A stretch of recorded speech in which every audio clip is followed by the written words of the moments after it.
If you are still struggling with depicting fabric in your paintings, I hope this video will help you. My name is Nick, this is my art channel, and today I'm going to show you my approach to this process.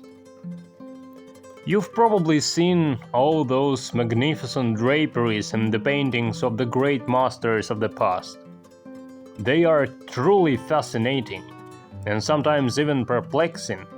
How is it possible to depict fabric so vividly and skillfully? In fact, it's not as difficult as it seems. It's enough to understand that fabric is an object, and every object has volume and accordingly tonal relationships. The easiest way to demonstrate this is with the example of a sphere. Just look, we have an area of light, an area of shadow, penumbra, highlight, and reflection. Fabric has all the same things, and to achieve a realistic image of it, it's enough to simply imagine it as a system of tonal relationships. I will start by creating a monochrome underpainting using burnt umber.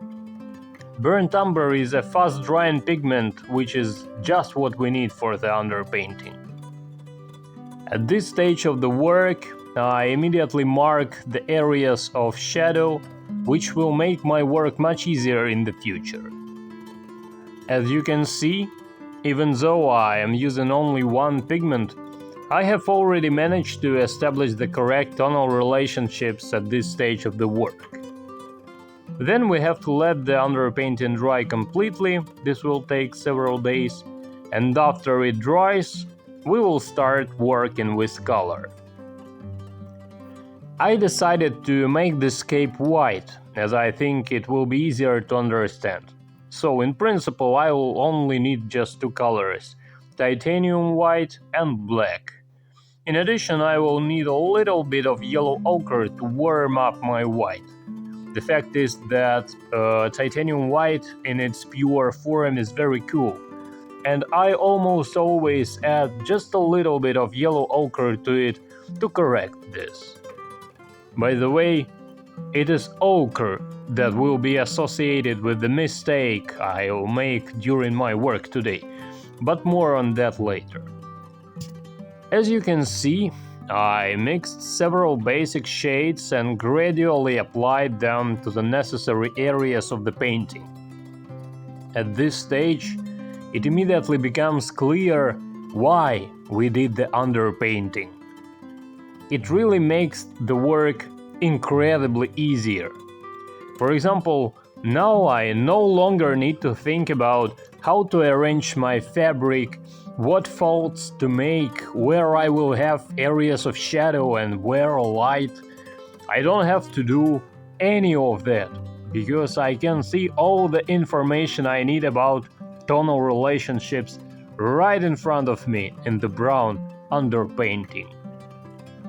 In addition, the underpainting shows through in some places, creating a beautiful effect of depth. So, I mixed a shade for the shadows, a shade for the penumbra, and a shade for the light. I'm trying to apply the paint strategically, each stroke in its place. We shouldn't think about the details right now, we should just roughly indicate the color spots. I warn you that at this stage the painting may look just awful. You will feel like you are not succeeding at all. But don't worry. Unfortunately, this stage is very important and cannot be skipped. Just be patient and know that your painting will be transformed very soon.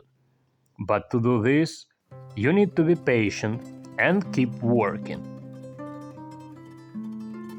To be honest, I also dislike this stage very much, because it's very exhausting.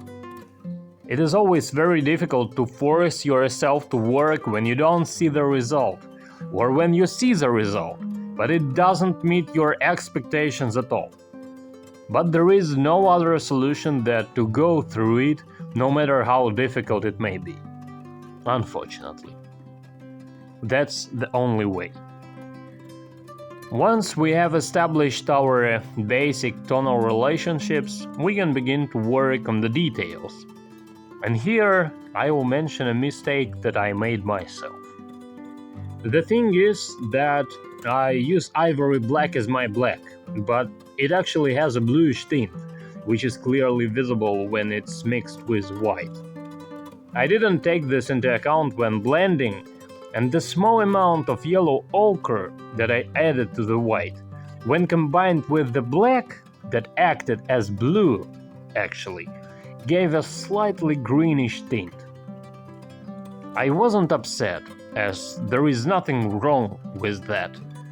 It's just a very good lesson in knowing your palette well and always remembering the individual characteristics of different pigments. However, let's get back to our process. Speaking of blending, it's worth noting that blending is a matter of taste and personal preference. Some people like rough, broad strokes, while others prefer softer and more refined transitions. For example, I really like soft, carefully crafted transitions, so this stage of the work is my favorite. It's always very pleasant to see how with each new stroke the painting comes to life, how the fabric becomes more and more realistic and airy. Here I usually use two brushes, one to apply the paint and the other dry to blend it. I use linseed oil as a thinner. It is a traditional time-tested medium that is always a great pleasure to work with, which is why I prefer it. You know, in general, the ability to depict fabric well is a very useful skill in every artist's arsenal. Just imagine how much more impressive and professional your work will look if it features such solid, high-quality drapery. This is definitely a great way to improve your art, and I think that incorporating the practice of depicting draperies into your painting exercises, painting routine, is an excellent idea. Let's turn to the experience of the old masters. You will see that fabric is present in almost every painting, and for a good reason. It's truly beautiful. It always adds a sense of beauty and harmony.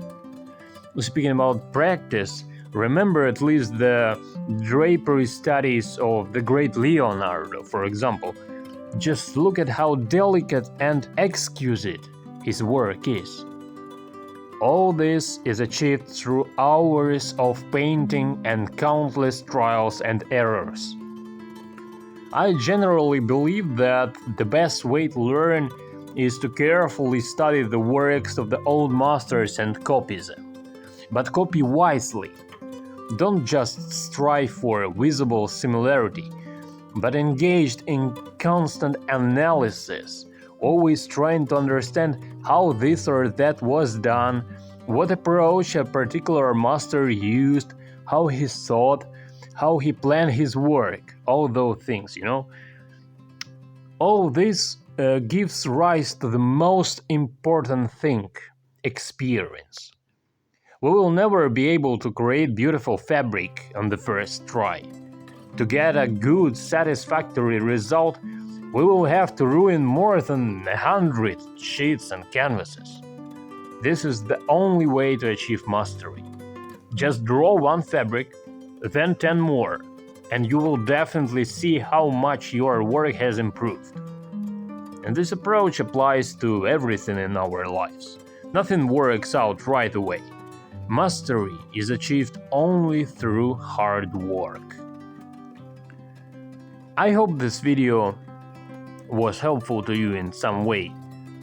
If it has inspired you to go to your own studio and do a drapery sketch, that would be the greatest reward for me, really. I wish you creative success and all the best, and see you in the next videos. Bye!